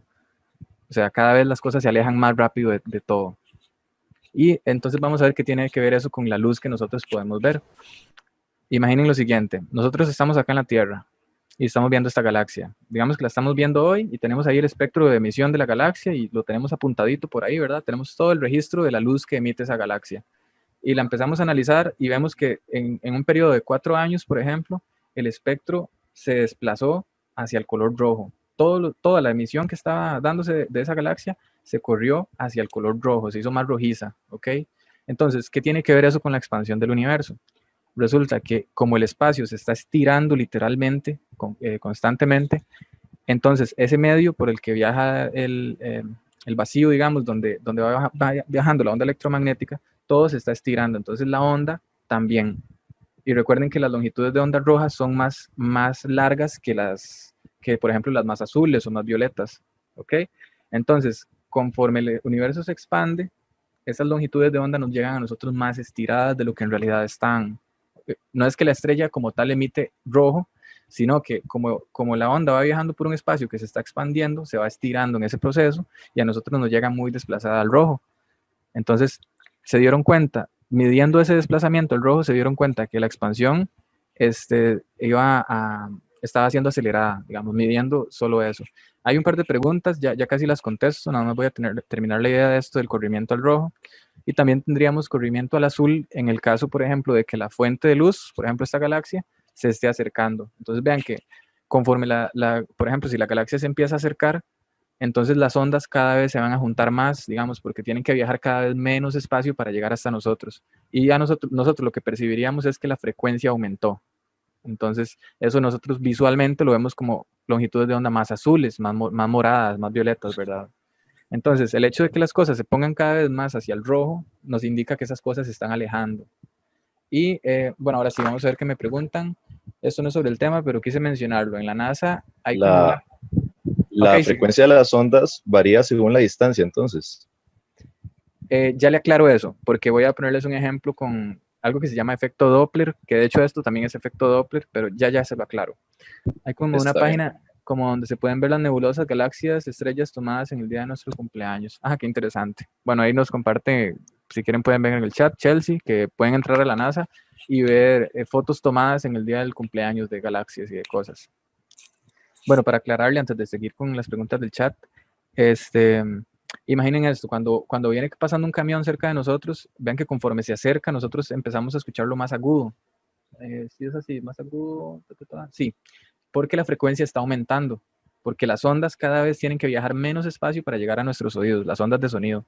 A eso nosotros le llamamos efecto Doppler, que es un cambio aparente en la frecuencia que emite una fuente debido al movimiento que hay. Entonces, si yo me alejo de la fuente o me acerco, también se da ese efecto, ¿verdad? Y cuando vean que cuando el camión ya se empieza a alejar, se acercó al máximo y empieza a alejarse, ahora empieza a sonar como más grave. Eso es porque las ondas tienen que viajar cada vez más espacio, entonces la frecuencia disminuye. ¿Ok? Entonces la frecuencia, vean que es la que emite, la frecuencia pura, pero aparte la frecuencia aparente que se debe al movimiento. Entonces, si yo me muevo muy rápido hacia la fuente, cada vez me van a llegar más ondas por unidad de tiempo. Entonces, eso lo voy a percibir como que la frecuencia aumentó. Es lo mismo, literalmente ese ejemplo del sonido aplica igual para la luz. Ok, ¿algún día va a desaparecer? ¿Por qué ahora va a estar en el campo visible? Eso es una muy buena pregunta y de hecho, sí, ya eso se lo han cuestionado bastante, digamos que va a llegar el punto en el que no vamos a poder ver nada. Si la expansión del universo sigue, imagínense miles de millones de años muy adelante, y si sigue acelerando, puede llegar el punto en el que, ven que nada puede viajar más rápido que la luz, pero el espacio como tal vez sí podría expandirse más rápido que la velocidad de la luz. Eso no es que de fijo va a ser así, sino que hay hipótesis sobre eso. Entonces, la idea era que, ¿qué pasaría, digamos, si eventualmente la expansión del universo acelera tanto que la velocidad a la que se expande supera la velocidad de la luz y entonces nosotros ya no podríamos ver la luz que nos llega de las galaxias, digamos, porque le toma infinito tiempo llegar a esa luz hasta nuestros ojos? Ese tipo de cuestionamientos sí se los ha hecho la gente ya. Entonces, si ese espacio se expande, nuestro sistema también. Pues sí, todo el espacio, digamos, se expande, ¿verdad? Y bueno, ahí preguntan que qué pasa si una galaxia choca con otra. Recuerden que nuestra galaxia, la Vía Láctea, probablemente, lo más probable es que se estrelle con la más cercana, que es Andrómeda, ¿verdad? Lo que pasa es que no es como que va a explotar ahí todo, sino que recuerden que todo está tan lejos de todo que va a ser como que se van a traslapar, pero no necesariamente vamos a chocar y nos vamos a estrellar así, ¿verdad? Sino que pues se va a hacer pueden buscar eso, estrellamiento de galaxias o qué sé yo. Hay imágenes de galaxias que se ven súper irregulares y es porque eran dos que colapsaron, bueno, que chocaron, ¿verdad? Después dice, ¿por qué Einstein se le dio el premio Nobel por lo de o sea, se le dio un premio Nobel por lo de la gravedad que vimos ahorita más adelante, pero no por la teoría de la relatividad? ¿Cómo le dieron uno? ¿No le dan otro? Uno la descubrió muy antes, ¿o qué pasó? La teoría de relatividad cambió muchas cosas. Sí, de hecho eso es algo muy interesante porque él se hizo famoso por la teoría de relatividad, pero fue un poco político el asunto, porque en ese tiempo los alemanes eran como, digamos, había física alemana y Einstein era judío, entonces en ese tiempo como que no lo querían mucho y a los físicos judíos en general no los querían mucho. Y resulta que el que estaba empezando a estudiar lo del efecto fotoeléctrico originalmente era un alemán. Después a Einstein le interesaba, por lo que él estaba haciendo en su área de estudio, le interesó y se metió y lo logró explicar completamente. Y resulta que ese alemán, que era el que había empezado esa teoría del efecto fotoeléctrico, era parte del organismo encargado de dar los premios Nobel. Entonces, o sea, la historia no es exactamente así, pero sí es algo bastante cercano. Entonces ahí hubo mucha influencia política porque él se vio beneficiado por su propia teoría, ¿me entiendes? Y la teoría de relatividad cuando salió era muy conflictiva porque Newton era una especie de como, ¿verdad? Lo tenían muy idolatrado y con mucha razón porque Newton ha sido el mejor, bueno, personalmente yo creo que es el mejor matemático que ha existido y el mejor físico, porque inventó así de la nada todo lo que usamos hoy, ¿verdad? Pero Einstein fue lo que hizo fue como modificar y reformular un montón de cosas, pero en ese momento lo tomaron incluso por charlatán. Entonces ese tipo de teorías no fueron muy bien vistas hasta que después las demostraciones experimentales lo respaldaron, ¿verdad? Bueno, para seguir aquí un poco, vean que la imagen de la derecha lo que estamos viendo es, recuerden que la gravedad la podemos ver como una perturbación en el espacio-tiempo, ya les explicaba que el tipo de energía se transmite por ondas gravitacionales, y lo que estamos viendo es que, bueno, recuerden que la luz siempre viaja en línea recta en el espacio, pero aquí pareciera que no, ¿verdad? Y eso es porque el espacio en sí se está deformando, el espacio es el que está curvado, entonces la luz viene desde esta estrella que está aquí atrás en línea recta, pasa por esta región donde el espacio está sumamente curvado, pero siempre ella viajando en línea recta en ese espacio. Y a nosotros nos llega acá y lo que nosotros observamos es como si la estrella estuviera en realidad aquí. Ah, ¿Ok? en sí, la luz nunca deja de estar recta, Exactamente. sino que el espacio se dobla. Exactamente, esa es la idea. Y para que visualicen, porque yo sé que eso suena muy raro, es como no, o sea, no se curvó, que yo les diga aquí que no se curvó y pareciera como que los estoy estafando, pero literalmente es eso. Y para que lo visualicen, vean, imagínense que que hay dos personas en el polo norte, así juntas, y que esas dos personas empiezan a caminar en línea recta hacia el sur. Vean que conforme van a ir caminando, imagínenselo en la mente, se van a empezar a alejar y alejar y alejar, y sin ni siquiera doblar en ningún lado, ¿verdad? Van caminando en línea recta ambas, pero llegan al punto máximo en el ecuador donde están lo más lejos posible, y si siguen caminando, van a lograrse encontrar en el polo sur. Entonces están moviéndose en línea recta, pero su trayectoria no es una línea recta, digamos, como tal, y eso es porque el espacio que se están moviendo no es plano, es una esfera.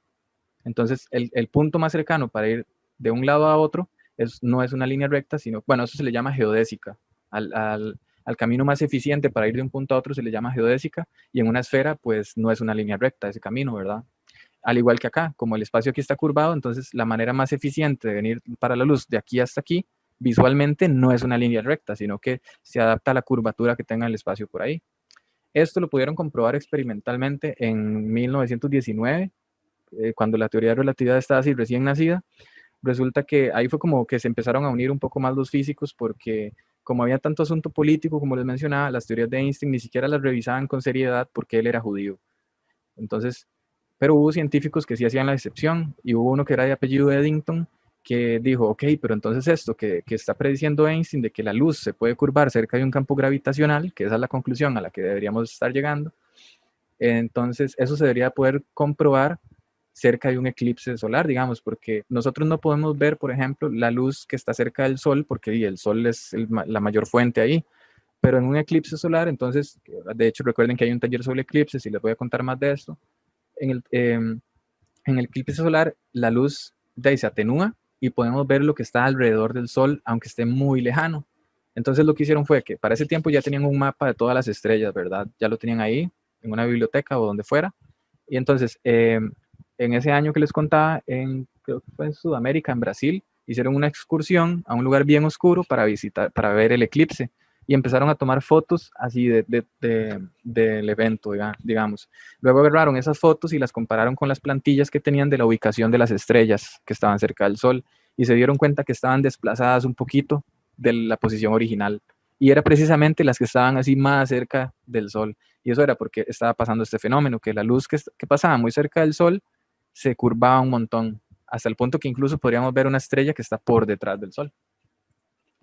Ok, y por último, bueno, esta es la penúltima. Vean esto es muy interesante, también es algo relativista, es un lente gravitacional, lo puede producir un agujero negro, por ejemplo, en esta animación, que no es una imagen real, digamos, pero es una animación muy sujeta a la realidad. O sea, esto no es que no esté comprobado, como les digo, ya todo esto se mide todos los días. Y con eso, como les decía, determinan, por ejemplo, la masa de un agujero negro, dependiendo qué tanto puede deflectar la luz. Entonces vean lo que le pasa a esta galaxia cuando pasa por detrás de este agujero negro. Vean que la luz más cerca del agujero negro tiene este comportamiento extraño, ¿ok? Como que converge aquí alrededor, y eso es lo que conocemos como un lente gravitacional. Entonces, las galaxias incluso pueden llegar a formar ese tipo de fenómenos. Y esos son eventos, o sea, todo eso lo predecía la teoría de relatividad de Einstein. Eso es lo interesante de acá, que todo esto se predice teóricamente y hasta muchos años después se logra observar experimentalmente. Profe, ya que esta pregunta no viene al tema, pero ¿qué hay en el centro de las galaxias? Por ejemplo, en la de nosotros hay un agujero negro, pero eso, tanto que en la mayoría de galaxias lo que hay es un agujero negro supermasivo en el centro. El de nosotros se llama Sagitario A. ¿Ok? Ahorita van a ver la imagen de un agujero negro que pudieron reconstruirla, pero en una galaxia mucho más lejana. Entonces, o sea, esas son como las principales hipótesis de formación de las galaxias. ¿Cómo se forma una galaxia? Porque había un agujero negro que, si quieren saber cómo se pudo haber formado ese agujero negro, porque vean que hipotéticamente, digamos, lo que se maneja es que se forman por estrellas. Recuerdan que les contaba que primero hay una estrella que por su masa colapsa y se convierte en un agujero negro. Pero entonces, si las estrellas se forman dentro de las galaxias, ¿cómo es posible que ahora lleguen y me digan que las galaxias se forman porque hay un agujero negro en el centro? ¿De dónde salió ese agujero negro? Eso es un tema actual. Sí hay un par de ideas de cómo pudo surgir y tienen que ver mucho con el Big Bang y otros temas que se nos van de aquí de este taller. Pero lo que se maneja es que en el centro de las galaxias lo que hay son agujeros negros supermasivos, que son los que hacen que la materia alrededor empiece a orbitar ahí hasta formar sistemas solares y todo lo que vemos afuera, ¿verdad? Y por último, lo que quería enseñarles es lo que les mencionaba, la primera imagen reconstruida. No es que literalmente agarraron una cámara y la tomaron así y vean que se ve un poquito pixeleada. Eso no es porque la haya descargado con una mala calidad, sino porque eso fue lo mejor que pudimos hacer, digamos. La gente que estaba tomando los datos empezó a atrapar luz de esta galaxia M87 y de hecho el agujero negro se llama M87 asterisco. Y básicamente lo que hicieron fue, durante muchos años, empezar a capturar luz, no solo luz visible. Vean que cuando hablo de luz ya ustedes entienden que me refiero también a, por ejemplo, rayos X o ondas de radio o cualquier espectro que pueda emitir ese cuerpo. Empezaron a atrapar esa luz, luego la codificaron y luego la tradujeron en algo visual, digamos. Ese montón de datos tomó un montón de tiempo y de hecho el grupo que estaba haciendo eso estaba a cargo de una muchacha que se hizo súper famosa por eso. No estaba sola, pero digamos, el grupo que estaba haciendo lo estaba a cargo de ella. Y pudieron reconstruir esta imagen que calzaba bastante bien con lo que predecía la matemática. Digamos, es que la matemática es tan poderosa que uno puede construir el montón de imágenes que ustedes han visto de agujeros negros, tampoco es que alguien se las imaginó así a la pura bulla. No es que no sean, o sea, no son reales porque no son fotos reales, pero son modelos bastante cercanos a la realidad porque la matemática predice que así se curva el espacio en esos puntos. Y lo bonito fue que esto fue muy reciente y calzaba bastante bien con las predicciones que da, digamos, la matemática. Entonces vean que aquí hay una región como más amarilla.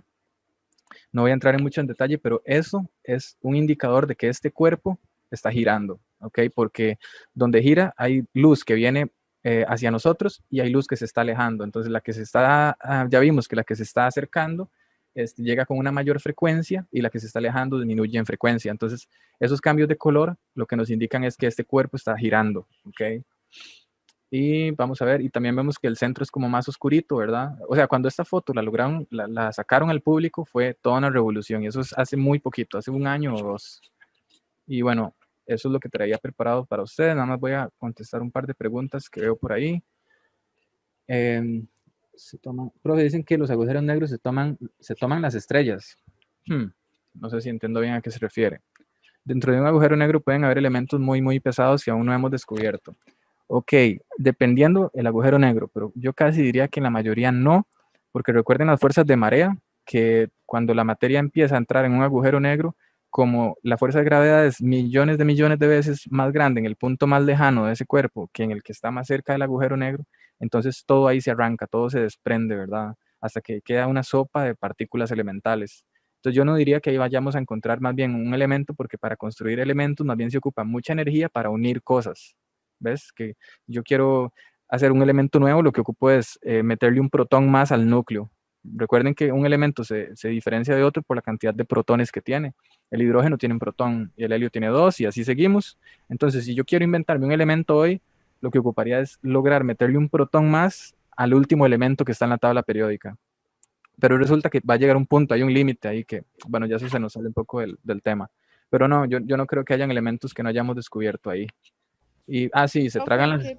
¿Qué pasa cuando un agujero negro se queda sin recursos? Se puede evaporar. De hecho, eso lo trabajó Stephen Hawking, digamos, cuando él se dio cuenta que los agujeros negros no solo tragaban, sino que también emitían un tipo de radiación que le llamamos radiación de Hawking. Puede llegar el punto de, después de los años que le tome, pero puede darse que se evapore porque se quedó sin nada. ¿Sí? yo recuerdo haber escuchado una teoría que decía sobre un vacío falso o que era otra posibilidad o algo así. Sí, digamos, hay teorías de teorías, ¿verdad? De que si nos llevaran a un universo paralelo, qué sé yo, pero por lo general vean que eso no tiene muchas bases científicas. La mayoría de teorías así tan bonitas que usan en las películas, como de que alguien entró a un agujero de gusano y salió allá en el lado opuesto del universo, o sea, son cosas que la gente se ha propuesto y todo, pero que no está ni cerca de tener una base seria científicamente, ¿verdad? Entonces sí, o sea, eso es un tema nuevo, digamos, los agujeros negros no se han terminado de entender y hay mucho, mucho que estudiar, la verdad, sobre eso. No sé si alguien más tiene algún comentario o pregunta. La radiación de Hawking es radiación peligrosa. Bueno, gracias a ese tipo de radiaciones, nosotros detectamos que hay agujeros negros, por ejemplo. Empezamos a detectar señales de radio que vienen de una dirección muy específica y enfocamos y ya nos damos cuenta que hay un montón de estrellas que están orbitando un punto muy pequeño y que están orbitando muy rápido. Entonces, con eso podemos calcular la masa incluso de lo que sea que esté ahí.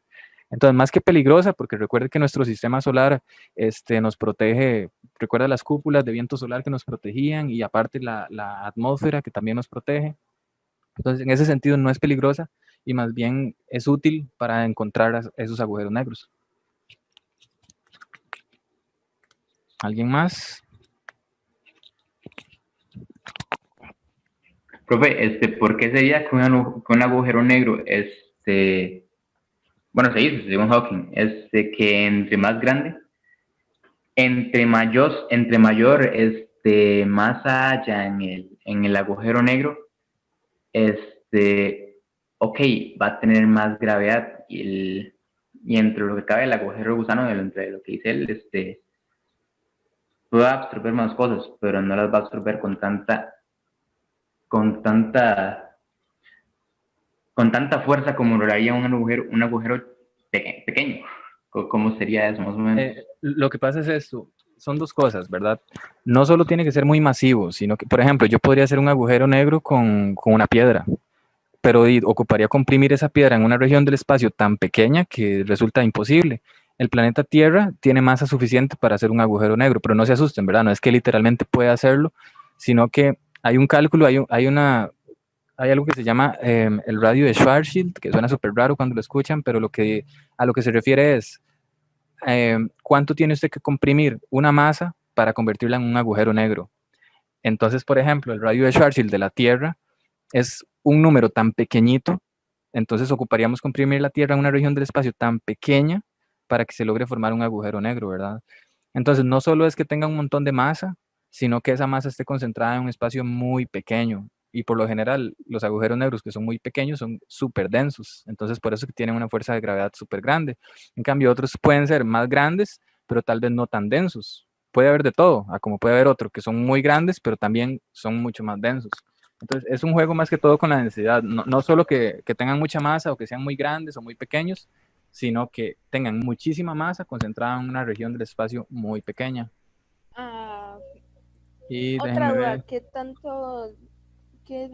¿qué tanto daño haría un agujero negro, como usted puso ejemplo, del tamaño de una piedra, una piedra enana?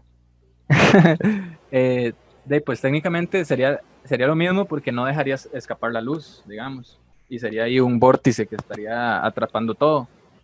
Pero, ¿verdad? Eso se los puse como un ejemplo, no es que se pueda hacer. Pero, o sea, el punto es que si una... Bueno. Él es el que hemos tenido de cuando Javier no estaba. Está feliz. Ok, ahí hubo un poquito de ruido. No sé si es que querían preguntar algo o qué, pero sí entró bastante ruido, entonces tuve que silenciarlo. Supongo que sería si fuera usando el ejemplo, el tamaño de la piedra, sería como un basurero gigante que poco a poco iría creciendo. Sí, eso es lo más probable, que vaya creciendo porque empieza a absorber las cosas, ¿verdad? Y ganando fuerza cada vez más. Pero sí. Si quieren un par de comentarios o preguntas más, porque yo necesito dejarlos. Ahorita tengo que ir a hacer un examen que dura bastante rato. Entonces me serviría ahorita ya irme desconectando, pero puedo atender un par de preguntas más si tienen. Pero, yo tengo una pregunta más. ¿Sí? de lo que dijo ahora. Ok, me pareció escuchar que usted dijo que el Sol es una nana, ¿verdad? Sí, una enana amarilla. Ajá. Eso quiere decir que el Sol ya pasó a ser una estrella de neutrones y está perdiendo su densidad, transformándose en una nana blanca. Ok, ojo, Ok, ojo. ya eso, ok. Ojo, Una nana recuerde, blanca, ¿verdad?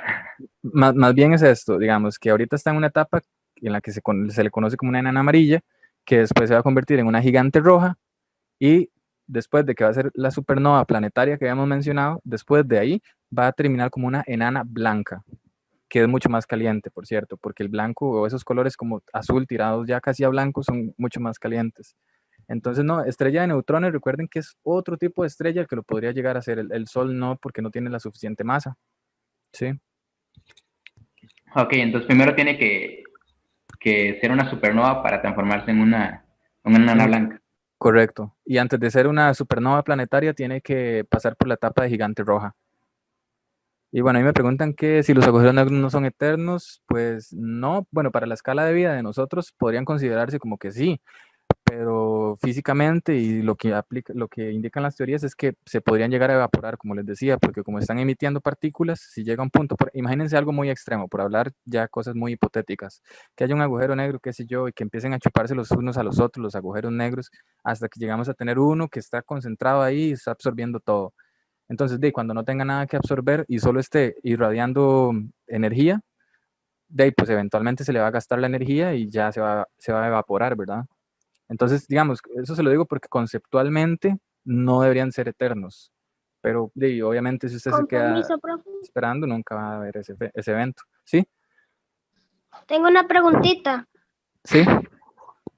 ¿Qué pasaría si un agujero negro choca con otro? De hecho, eso pasó, ya ha pasado y ya lo hemos detectado. Cuando les puse una imagencita de una onda gravitacional, era porque habían dos agujeros negros danzando ahí, como orbitándose el uno al otro, hasta que empiezan a orbitarse más rápido, más rápido, más rápido, y se hace un solo super agujero negro de los dos. Se combinan, básicamente. Lo que pasa es que empiezan a bailar entre ellos, ¿verdad? Entre la gravedad de cada uno, empiezan a dar vueltas hasta que se unen, ¿verdad? ¿Sí? Correcto, eso es, sí. Supongo que si en esos agujeros negros hubiera una diferencia más notable, uno absorbería el otro. Exacto. Sí, el que tiene más masa empieza a absorber al otro, más bien, sí. Pero eventualmente llegan a ser el mismo, ¿sí? Hace rato nos dijo que nos iba a contar sobre una prueba menos invasiva para detectar el coronavirus. Y ya Sí. va a quedar con la duda. Ese es el momento, qué bueno que me lo recordó. No, eso es algo que estoy como investigando, porque yo llevé, bueno, el semestre pasado llevé un curso sobre espectroscopía, precisamente como esto que les estoy contando, pero deteniéndose, ¿verdad? En cada paso mucho más tiempo. Y resulta que ahí, pues, fue donde aprendí esto, que las moléculas incluso tienen un patrón. Entonces, uno lo que, por ejemplo, los geólogos hacen eso, ¿verdad? Que irradian las muestras y empiezan a ver qué tipos de compuestos y qué tipos de moléculas hay ahí, y entonces con eso determinan la composición. La idea mía es esta, que no lo he desarrollado completamente, pero es en lo que estoy, que si será posible entonces hacer esto mismo, como conseguir ese patrón para el coronavirus, digámoslo así, como ver cómo se ve el espectro de él, ¿ok? Como en qué regiones no emite, sino qué regiones de absorción, porque él no está emitiendo, sino que sería como irradiar luz, radiación electromagnética, ¿verdad? Y ver cuáles líneas hacen falta, entonces eso nos va a decir la composición, ¿verdad? Y ya una vez que tenemos ese patrón, ya sabemos identificarlo. Entonces ya después llegamos donde un paciente con el mecanismo que sea que hayamos diseñado y le hacemos una prueba que en segundos bueno, en segundos tal vez no, pero sí dura menos de lo que duran las pruebas actuales de fijo, porque todo esto es bastante rápido. Entonces con eso usted podría eventualmente aplicarle eso, ver si el patrón que tiene coincide con el de coronavirus y de una vez decirle, no, no tiene coronavirus, o sí, sí tiene, porque aquí están estas moléculas y bueno, y todo esto es indicador de que ahí está, ¿verdad?, ese tipo de enfermedad. Esa es como mi idea y apenas la estoy empezando a desarrollar, ¿verdad? Entonces tampoco le puedo decir como sí, sí funciona o sí, sí se puede hacer, sino que es como mi idea, como mezclar un poco esto de lo que aprendimos hoy y tratar de buscarle una aplicación que sea importante al día de hoy, ¿verdad?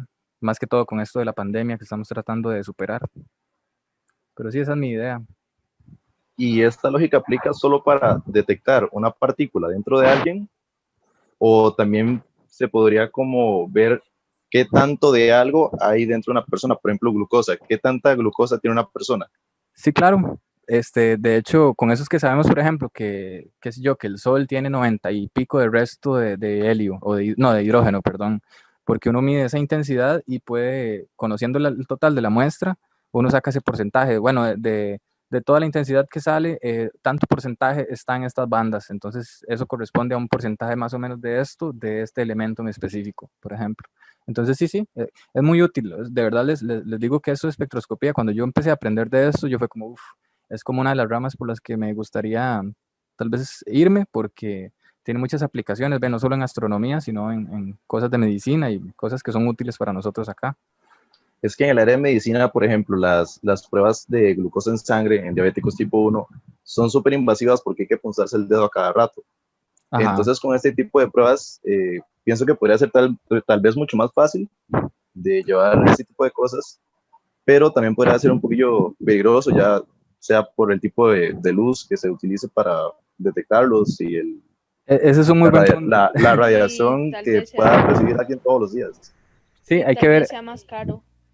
Ajá, eso es otro tema, ¿verdad? Pero como estamos en media pandemia, eso si fuera factible, se volvería de interés nacional, por ejemplo. Entonces ya, ¿me entiendes? Ya si logra funcionar, entonces de ahí va a haber gente que tiene que invertir en eso porque es de interés nacional o internacional incluso. Pero bueno, son ideas que están ahí nada más, ¿verdad? Y eso es muy cierto, porque vean que cuando le hablan a uno de radiación, incluso hubo algo con los termómetros ahora de que mataban neuronas y que no sé qué empezaron a decir, o incluso está lo de las redes 5G, que hay mucha gente diciendo que son dañinas y que producen células cancerígenas y todo eso, y en la mayoría de casos, ¿verdad? Eso son puras especulaciones que no tienen ninguna base científica. Sí hay radiaciones, como les decía, las ionizantes, que sí son peligrosas, pero incluso esas, si se logran usar bien, son muy útiles para tratamientos de cáncer, por ejemplo, o cosas de ese tipo. Pero sí, eso que mencionaba él es muy cierto, porque habría que ver qué tipo de radiación es la que logran absorber esas moléculas, y si eso coincide con una energía que es dañina, pues entonces no se podría hacer de esa manera. Pero son cosas que se pueden probar y que se pueden estudiar, digamos. Ahorita yo estaba investigando como qué artículos, porque esa es la primera etapa cuando uno investiga. Uno no empieza así como, voy a ir a hacer esto, sino que uno empieza a leer qué ha escrito otra gente. Esa es la primera etapa. Entonces usted dice, mira, por ejemplo, yo de lo que me di cuenta es que muy poquita gente ha escrito sobre eso, porque es muy nuevo. Entonces me encontré así, bueno, no he vuelto a buscar en estas últimas semanas, pero me encontré como 3 artículos que mencionaban cosas así, parecidas. Hay varias técnicas espectroscópicas, y hay una que se llama Raman, por si la buscan, y esa es la hipotética técnica que podría funcionar en ese caso. Pero como les digo, es algo que espero poder desarrollar y tener el tiempo de hacerlo, porque ahorita no me alcanza el tiempo para nada.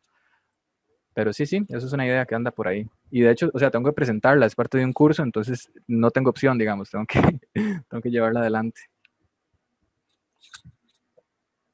Y bueno, no sé, si quieren podemos terminar por acá entonces, para ir a hacer ese examen que les contaba. Chao, profe, suerte con el examen. Muchas gracias, chao. Hasta luego.